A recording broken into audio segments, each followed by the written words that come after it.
There is much debate over the size of government, spending, and taxes at the local, state, and federal levels.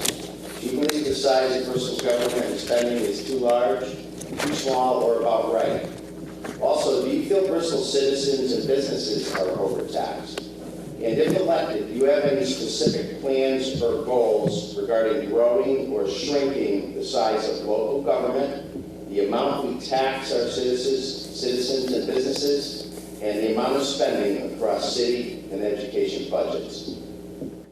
I think the most important point to make from a logistical standpoint is that due to technology, the size of government should be shrinking over time, a little each year as we automate and prioritize. But it's also important to reiterate again that it's not how much we pay, but how we apply it. Education funding is critical to quality of life. And collaboration with the Board of Ed, as you've heard, is key. But flat funding the education for the last 7 out of the 12 years has not helped us. And I think that when people come to a community, they look at value-based things, education being one of them. So we now have the reputation of not being a strong funder of our education budget. That's affecting all of us, especially those of us who may be looking to sell our house in the next 3 to 5 years. At any point, if anybody in this community is looking to sell their home, this is what you want to happen.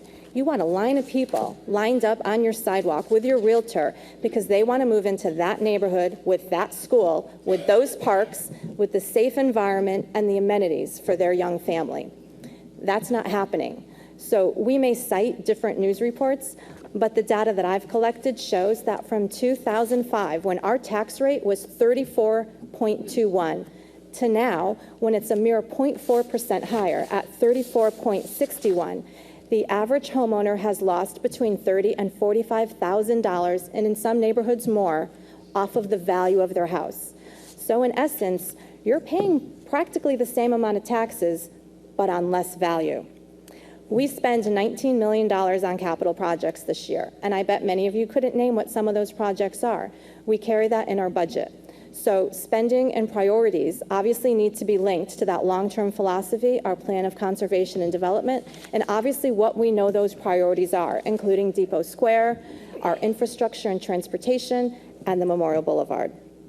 The size of government is really only in question when it's not effective.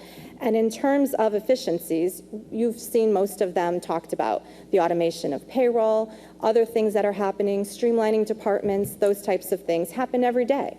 It's not unheard of that government tries to right itself. I think that important to talk about is the fact that there's accountability. So if you're the leader and you're the chair of major boards, then when you have a budget that runs $500,000 over, that's a problem. And I think those are the accountability issues that you need to A, be aware of, but also control, because that's where we get into budgeting issues. We can play the blame game, but I'm going to devote my next 20 seconds to give it to my opponent so he can tell us 3 things that he's done to improve last year's budget. Let's talk about secret meetings. I'll use my 2 minutes to say that obviously we're taking some playbook pages from a former mayor. So first page, file an FOI complaint because that gets people riled up. Second, attack integrity and character and tell people that they don't get along with anybody. And third, when all else fails, start talking about taxes because that gets people really upset. And then if you get lucky and you can throw in secret meetings, do that too. Here's the thing. I've been in the mayor's office.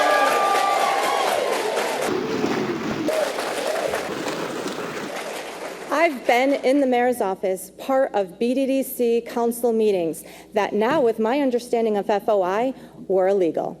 They were the same meetings that I had with members of my Memorial Boulevard task force. And here's the differentiation with FOI. You can't have a quorum and you can't take any votes, which we didn't do.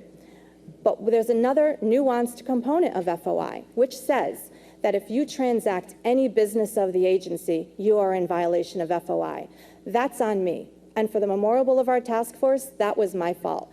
But those meetings have been going on in the mayor's office in the same format for 2 years. And here's another one. The Board of Finance and the Board of Education announce every year how happy they are that they've come to agreement on the budget. Those meetings take place in the Comptroller's office with members of the Board of Finance and the Board of Education, and none of us are invited to those either. Guess what?